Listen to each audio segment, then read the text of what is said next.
Bonjour à tous et à toutes. Bienvenue dans un nouvel épisode de la série de podcasts Les Voix du Cercle Humania. Le podcast qui vous donne une longueur d'avance sur votre stratégie RH. Dans la voix de l'expert, nous donnons la parole à des spécialistes autour de sujets spécifiques de la RH.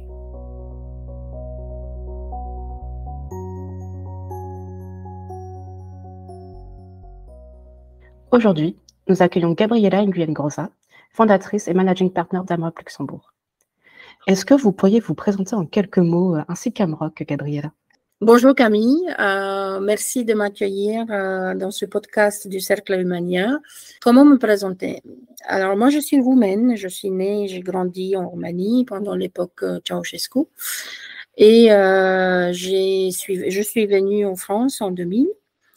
J'y ai fait mes études de sciences politiques à la Sorbonne et j'ai commencé également ma carrière en France. Depuis 2008, donc ça fait maintenant 15 ans, je suis au Luxembourg, où je suis managing partner de Amrop Luxembourg actuellement.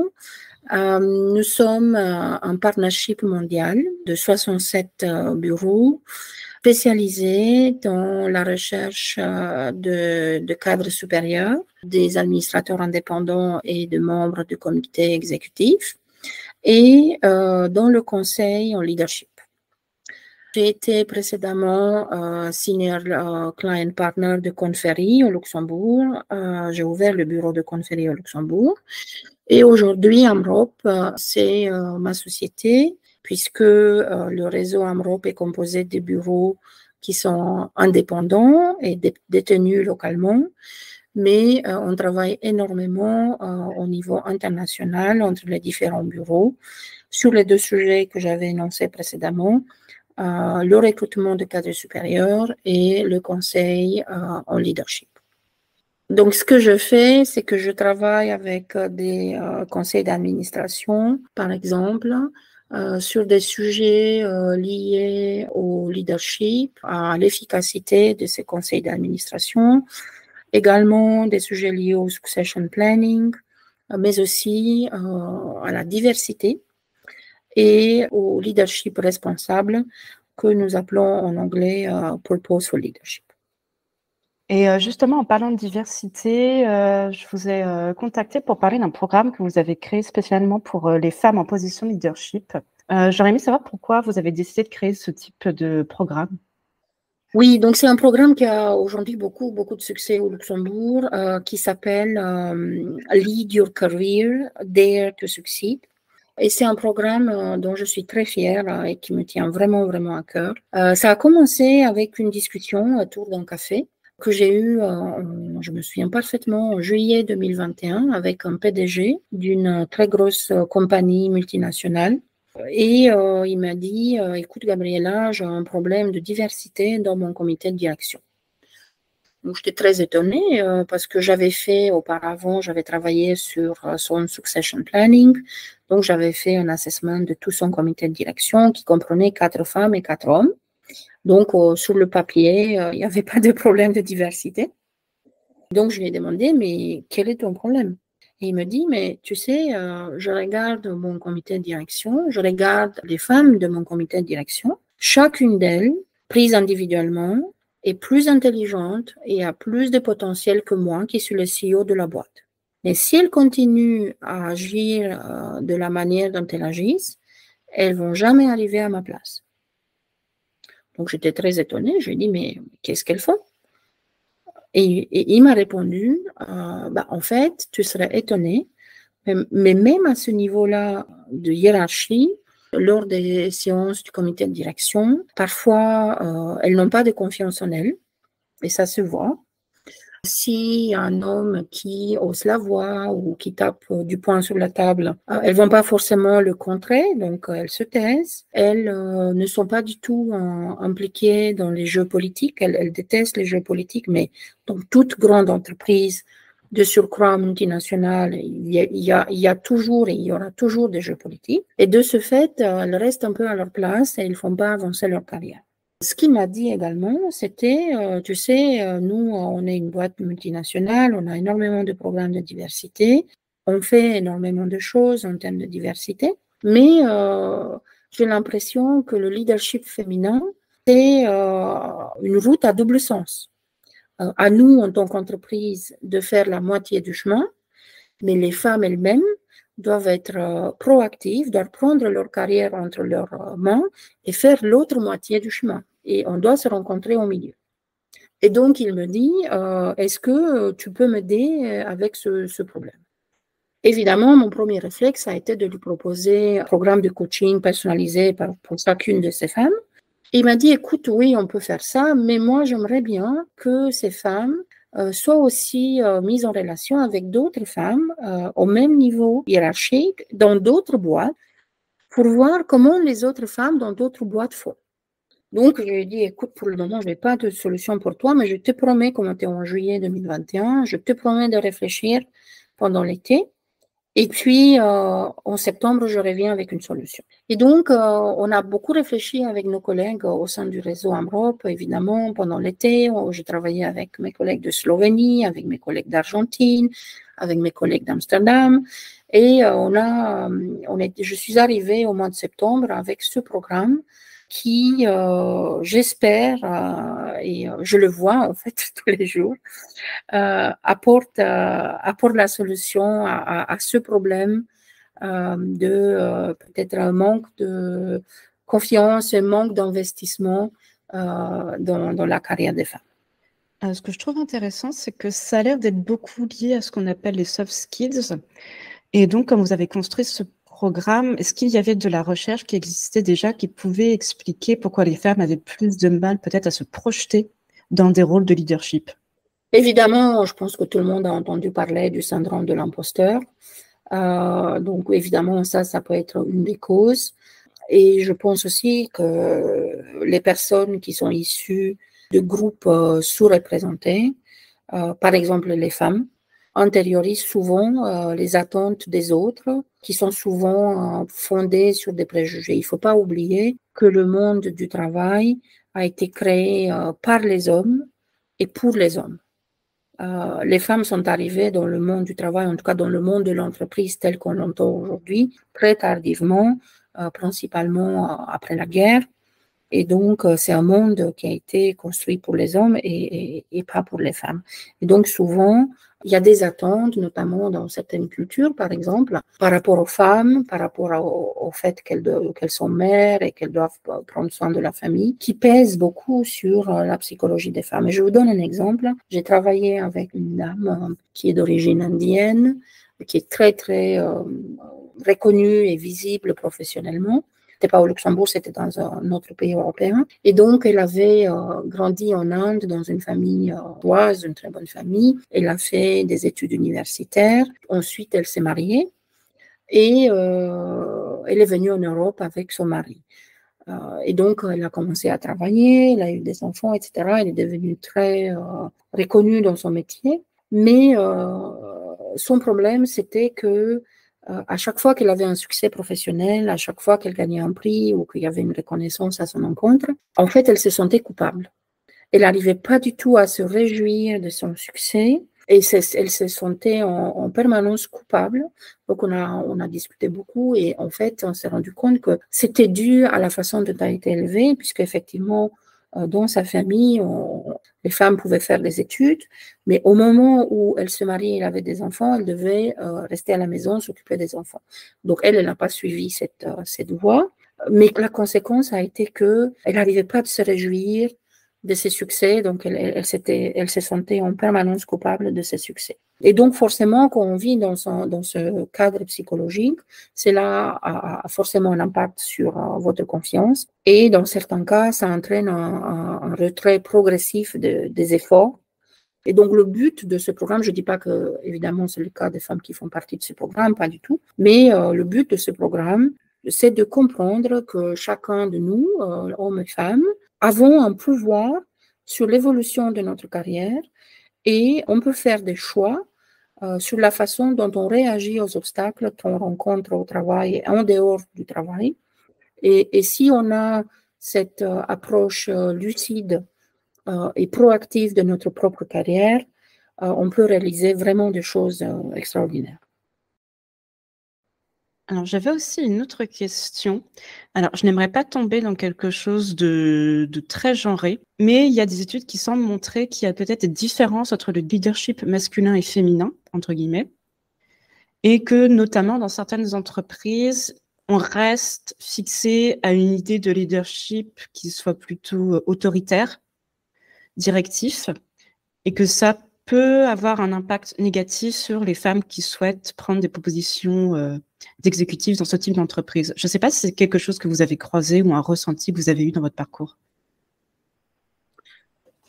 Oui, effectivement, on voit ça tous les jours. On n'a pas tous le même style de leadership entre femmes et hommes, mais même entre individus différents. Mais oui, effectivement, il y a des études qui montrent que les styles de leadership des hommes et des femmes sont différents.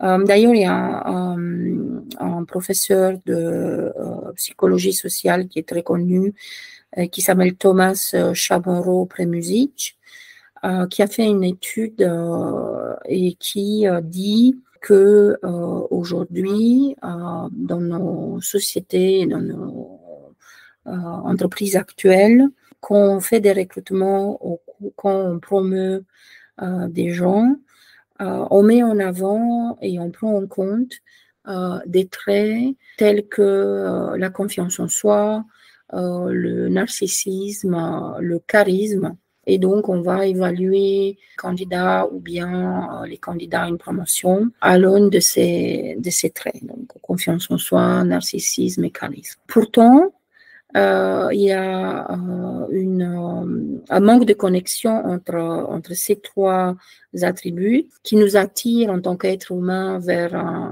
dans un leader et les attributs qui sont nécessaires pour être un leader efficace. Et ces attributs qui sont nécessaires pour être un leader efficace sont plutôt la compétence, l'humilité et l'intégrité. Et il continue, donc le professeur Chamorro-Premuzic continue son étude en disant que les femmes sont bien meilleures quand on mesure la compétence, l'humilité et l'intégrité en comparaison avec les hommes. Bien évidemment, on ne va pas généraliser. Sa conclusion est de dire, pour avoir un leadership efficace et pour aussi réduire la différence entre les genres au sein des entreprises, on aurait besoin de promouvoir la compétence, l'humilité et l'intégrité au sein de l'entreprise, plutôt que la confiance en soi, le narcissisme et le charisme.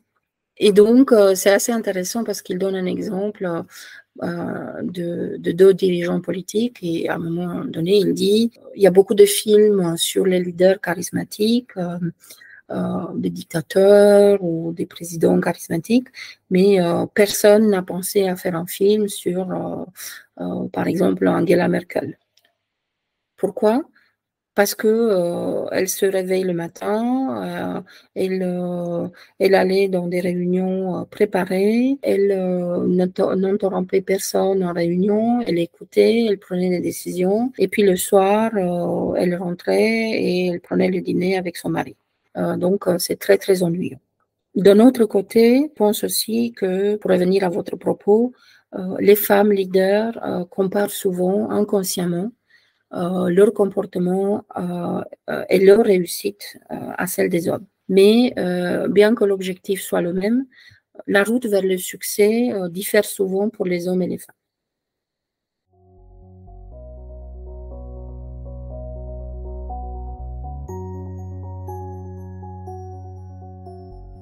Et donc, une fois que vous avez constitué tous ces éléments de recherche, comment avez-vous construit le programme? Est-ce que ça s'est passé de manière itérative? Vous avez rajouté certains éléments petit à petit? Le but du programme, c'est d'activer le pouvoir des femmes pour qu'elles arrivent à développer leur potentiel complet. J'appelle ça le full potential. Évidemment, il y a des femmes qui ne souhaitent pas faire ceci et je respecte tout à fait. Mais pour les femmes qui sont aujourd'hui dans des positions élevées en entreprise et qui veulent continuer à progresser, c'est important de prendre leur carrière entre leurs mains et de se rendre compte qu'elles doivent activer le pouvoir qu'elles ont sur leur carrière afin d'atteindre leur plein potentiel en faisant des choix intelligents et conscients concernant leur parcours et la façon dont elles réagissent aux obstacles. Et donc, on les aide à mettre en place une stratégie de carrière efficace pour atteindre leur plein potentiel de développement. Et alors, comment on fait? Vous allez me poser la question, je le sens venir, comment vous faites? Et donc, le programme consiste en une série de 8 séminaires, un par mois, avec une dizaine de femmes venant d'entreprises et secteurs différents.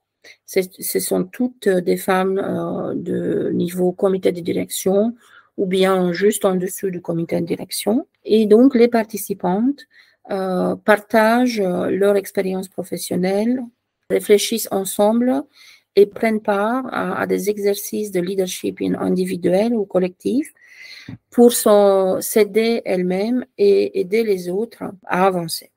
Évidemment, la règle est que tout ce que l'on dit au cours des sessions reste dans la pièce pour instaurer la confiance et la bonne volonté entre les participantes, pour qu'elles se sentent dans un environnement protégé, transparent et sûr, où elles peuvent partager sans crainte.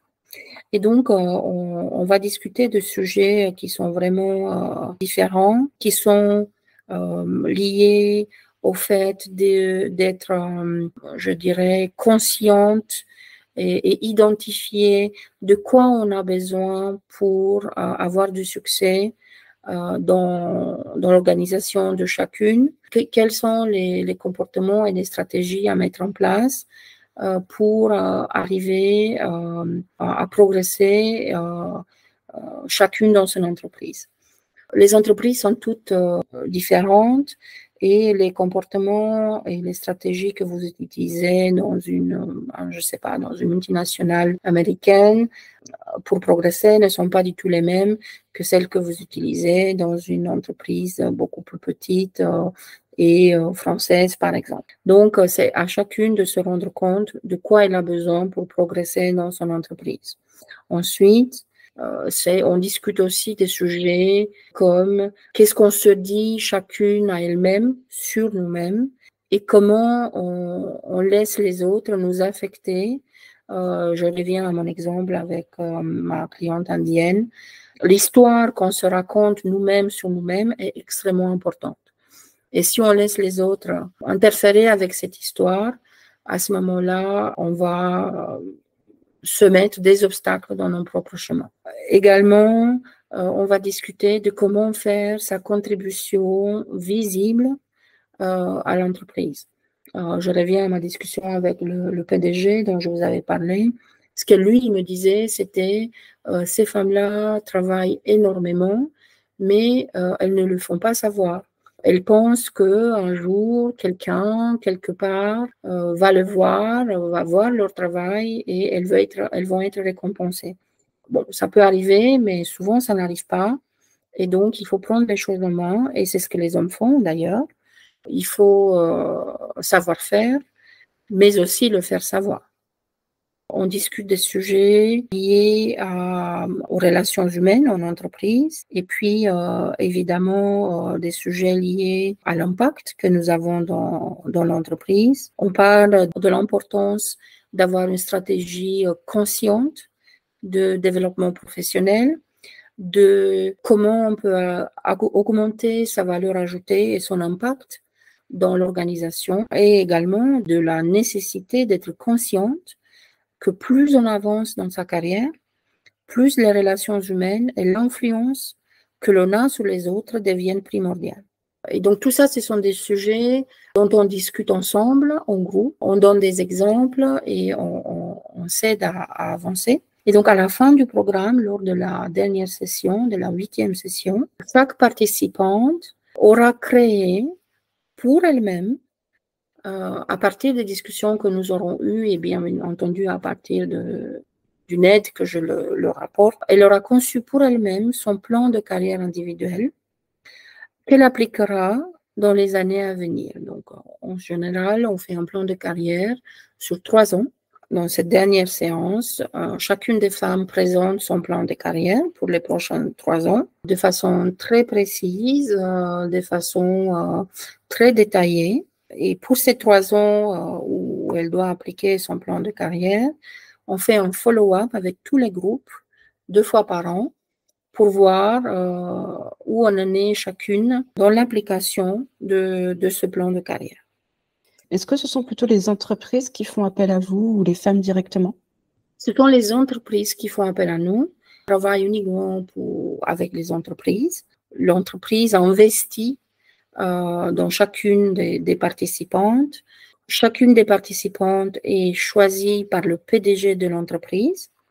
Et donc, lors du programme, lors de la première année, j'ai des conversations avec les PDG pour voir s'ils ont observé des changements dans l'attitude des participantes. Et je dois vous dire que parfois les PDG me disent « Ah, mais tu sais, maintenant, elle est toujours en train de me contredire. Du coup, voilà, ils sont contents, évidemment. Mais je suis très fière parce que par exemple, l'année dernière, dans le programme, parce que chaque année, on a une cohorte de femmes. Et donc, maintenant, cette année, en septembre, on va démarrer la 3e cohorte.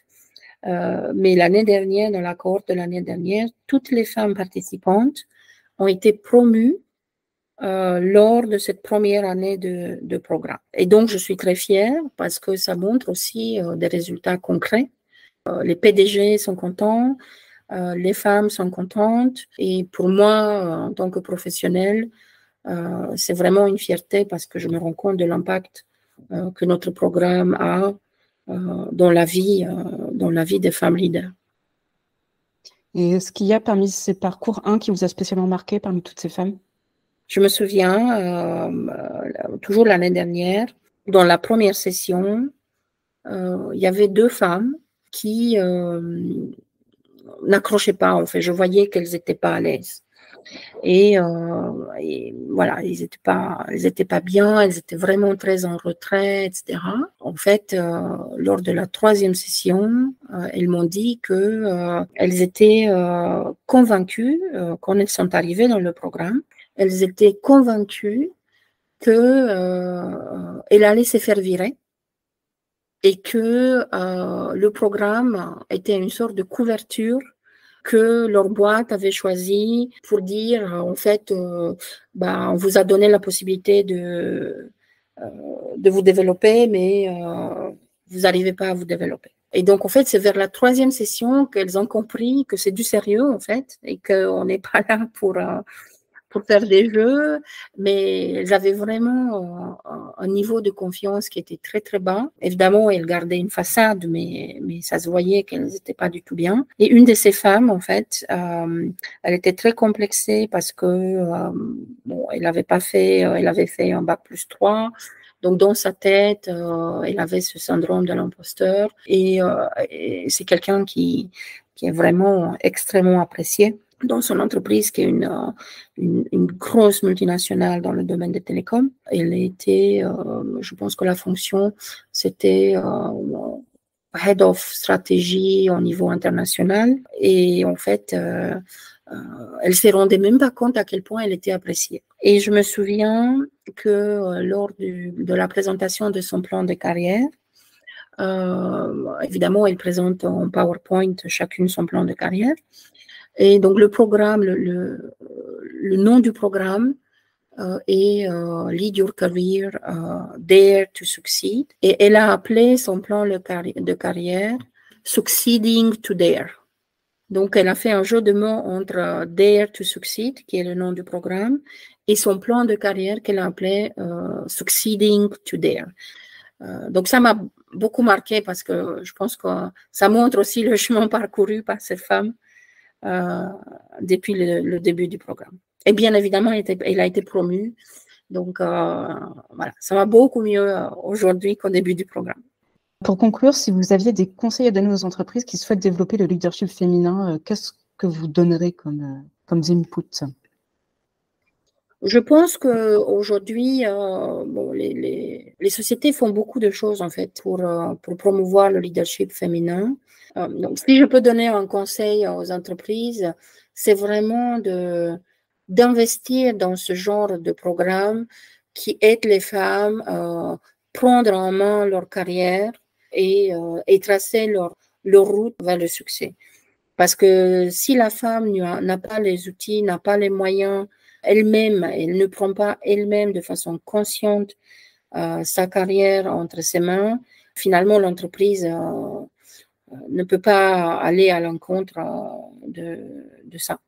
Donc, un conseil, c'est investissez dans ces programmes qui aident les femmes à se rendre compte de leur potentiel, à prendre leur carrière entre leurs mains et à atteindre leur plein potentiel.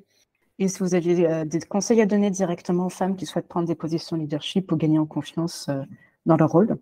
Je me rends compte en travaillant avec des leaders de haut niveau que souvent les femmes n'ont pas de plan de carrière très très clair. Souvent, on se laisse un peu porter dans sa carrière au gré des opportunités, ce qui n'est pas une mauvaise chose, bien évidemment, mais je leur conseille d'avoir un plan clair de carrière. Évidemment, la vie n'est pas une ligne droite. Il y a toujours des événements et des opportunités qui peuvent intervenir, mais ne pas naviguer à vue, avoir un plan de carrière clair avec une direction claire et essayer de s'y tenir autant que possible. Je pense que ça serait vraiment le premier conseil que je peux donner. C'est très facile de se laisser porter par la vague et parfois de s'oublier soi-même. J'ai vu énormément de femmes qui s'oublient elles-mêmes, qui sont prises dans leur travail au jour le jour et qui oublient de se poser des questions essentielles qui sont pourquoi je fais ce que je fais. Et vraiment, s'il y a une chose à retenir, c'est prendre le temps de penser à sa carrière et se poser la question fondamentale. Pourquoi je fais ce que je fais? Parce que si on ne la pose pas, on se retrouve des années après à avoir des regrets. Et ce n'est pas du tout ce que je souhaite à nos auditrices et à n'importe quelle femme dans le monde professionnel.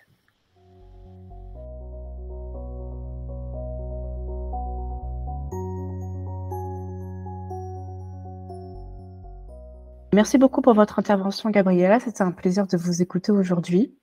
Nous mettons fin à cet épisode de La Voix de l'expert. À très bientôt pour un nouvel épisode.